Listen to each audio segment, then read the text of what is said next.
हाँ जी दोस्तों, क्या हाल है, क्या हाल है, क्या हाल है। I hope you are all doing really really well. तो दोस्तों, हाल क्या है सर? फटी पड़ी है, बुरी हालत है, एग्जाम है सर पे, क्या करें।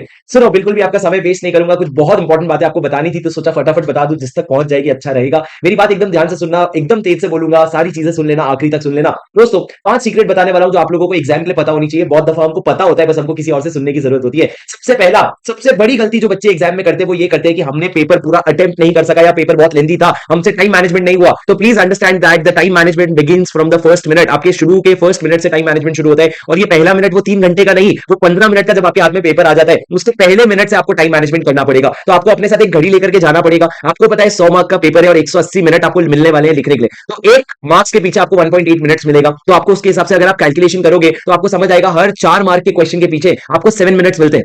आप जब पहला क्वेश्चन उठा रहे हो और आपको पता है अगर पहला क्वेश्चन 12 मार्क का है तो आपको 20 मिनट में क्वेश्चन लिख के हो जाना चाहिए। तो आप शुरू में अपने टाइमर रखोगे और उस टाइमर के सामने आप क्वेश्चन सॉल्व करोगे, और जैसे ही 2:20 हुआ तो आप अपना स्टेटस चेक करोगे कि मैंने कितना लिखा है, और उससे आपको अपनी रियलिटी चेक समय समय पे लेनी पड़ेगी। अगर आप बोलोगे 2 से 4 बजे तक मैं अपने फ्लो पे लिखूंगा और 4 बजे में टाइम मैनेजमेंट शुरू करूंगा, तो आपसे बिल्कुल भी पेपर समय पे खत्म नहीं हो पाएगा। बस इतना याद रखना, अगर क्लास में एक भी बच्चे से टाइम पे पेपर खत्म हो रहा है तो मेरे से भी होना चाहिए। बस वो मेरे से बेटर टाइम मैनेजमेंट ना कर ले, तो मेरे को करना पड़ेगा टाइम मैनेजमेंट। अब दोस्तों, ये पॉइंट के बाद दूसरे पॉइंट पे आ जाओ। 15 मिनट, शुरू का 15 मिनट जो होता है वो गेम चेंजर होता है। गेम चेंजर क्यों? अगर उस 15 मिनट में आपको एक्जैक्टली क्या करना होता है, सबसे पहला क्वेश्चन जो होगा वो मत पढ़ना, क्योंकि वो कंपलसरी क्वेश्चन होता है। और जनरली स्पीकिंग पहला क्वेश्चन ये लोग टफ डालते हैं आपका कॉन्फिडेंस तोड़ने के लिए। तो इन्होंने टफ डाला, हम पीछे से आ जाएंगे भाई।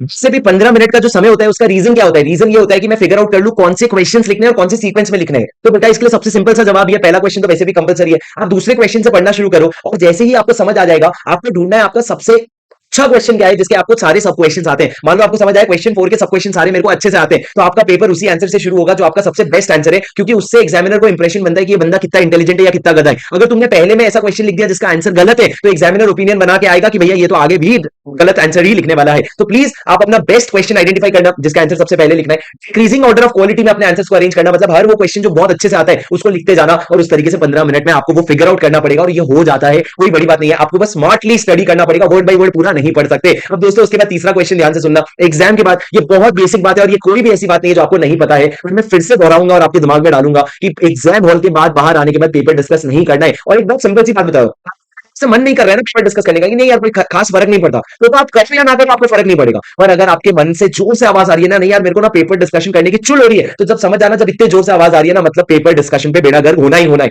ये बहुत डायरेक्टली प्रोपोर्शनल है। अगर मन कर रहा है मतलब समझ जाना, और भी नहीं करना है, क्योंकि अगर मन कर रहा है और आपने पेपर डिस्कशन कर लिया तो आपको अगले पेपर के लिए उठाना बहुत मुश्किल हो जाएगा। और इंटर वाले, अपना तो लॉ है यार, अपन ऐसी चीजें नहीं कर सकते। हर सब्जेक्ट को एक इंडिविजुअल बैटल की तरह देखा जाएगा। एक बैटल हार गए इसका मतलब जरूरी नहीं है पूरा वॉर हार जाएंगे।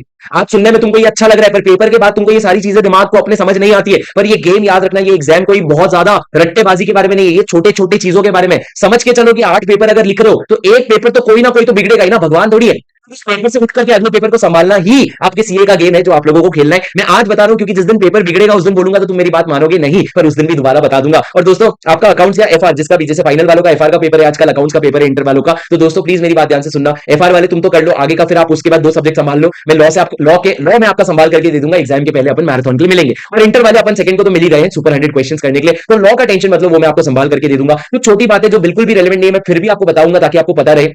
बहुत सारी छोटी चीजें, च्युइंगम लेकर के चले जाना एग्जाम हॉल में, ग्लूकोज लेकर के चले जाना, और रेगुलर पेन लेके चले जाना। मतलब जो पेन आप आज जिससे प्रैक्टिस की हो वो भी लेकर के चले जाना, नया पेन नहीं। क्यों सर? मैं आपको ग्लूकोज के बारे में बताता हूँ, ग्लूकोज लिखा नहीं मैंने यहाँ पे। एक्स्ट्रा कैलकुलेटर भी लेके चले जाना। सर, ऑडिट का पेपर हाथ में आया था और पेपर देख के ना एकदम हालत खराब हो गई, पसीना छूटने लग गया। मेरे पास ग्लूकोज का पानी था, मैंने खोला, पिया, 5 मिनट में नॉर्मल हो गया। नहीं होता वहां पे सेंटर में नहीं मिलता तो फालतू के 15-20 मिनट बर्बाद हो जाते, जिसकी कोई वैल्यू एड नहीं होती। तो प्लीज घर से च्युइंगम, ग्लूकोज, और अगर अभी ले सकते हो तो एक्स्ट्रा कैलकुलेटर ले लो, क्योंकि भैया अपनी किस्मत है ना, किस्मत जब खराब चल रही होती है तो कैलकुलेटर आपका ही खराब होगा, और आप ही के पूरे क्लास में एक जना एक्स्ट्रा कैलकुलेटर नहीं लाया होगा। तो अपनी किस्मत है तो अपने को पता है, तो प्लीज एक्स्ट्रा कैलकुलेटर जो है वो लेकर के चले जाना। अब दोस्तों, आखिरी पॉइंट, जिन्होंने यहां तक सुना उनके लिए बोनस। एग्जाम हॉल में घुसो ना, आपने कितनी मेहनत करी, आप कितने होशियार हो, आप कुछ भी करें आज के दिन में, आपने पहले कुछ भी किया हो, सब बाजू में आ जाता है। एक ही जना खेलता है, वो आपका कॉन्फिडेंस। मैं एग्जाम हॉल में घुसने के पहले 10 मिनट लगाता था अपने आप को ये समझाने के लिए। उसके पहले तक तो मैं गाली देता रहता था कि शुभम तेरे को कुछ नहीं आता, तू रिवाइज नहीं कर रहा, तू पढ़ नहीं रहा, तेरे को याद नहीं रहा, तू सब भूल गया। सब नेगेटिव स्टेटमेंट साइड में, 10 मिनट पहले सिर्फ यही बोलना, अपन सबका बाप है, बस।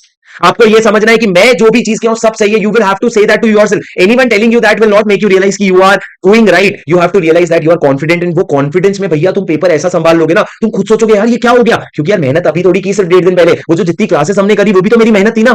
वो जो इतने सारे घंटे घंटे क्लासेस किए, इतना आर्टिकलशिप में समेट करके सुबह क्लास कर रहा हूँ, शाम को क्लास कर रहा हूँ, इंटर वाले सुबह से रात तक क्लास कर रहे हैं, वो मेहनत की कोई कदर नहीं है।